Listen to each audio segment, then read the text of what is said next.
We'll begin this first module on programming by discussing how we solve problems using a computer. Now, you can't just go and start writing code. You have to have a methodology, a systematic way for creating computer programs that properly perform the desired function. Now, this is a form of problem solving. We want to determine what to tell the computer to do. And we start with a clear problem statement, and we convert that into an algorithm using what's called stepwise refinement. Now, once we have this algorithm, we convert that into LC3 machine instructions, which is ultimately what we need in order to tell the hardware what to do. Now, a very important part of this is also debugging. So this determines why the program didn't work. And most programs don't work the first time. We have to do some form of debugging in order to get them to work correctly. Let's discuss stepwise refinement, which is also known as systematic decomposition.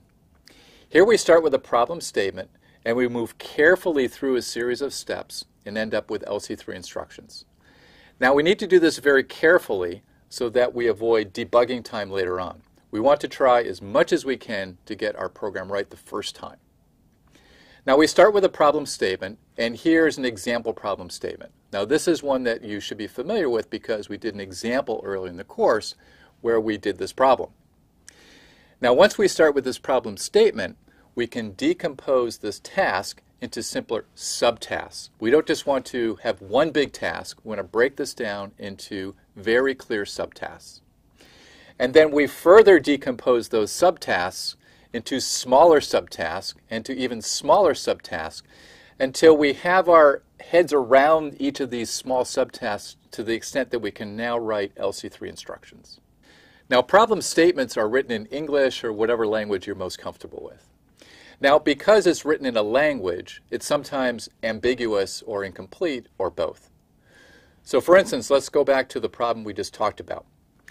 We need to know where the file is located, how big it is, and how do we know that we've reached the end of it. We also need to know how should the final count be printed. Do we want a decimal number or do we want to represent in some other way?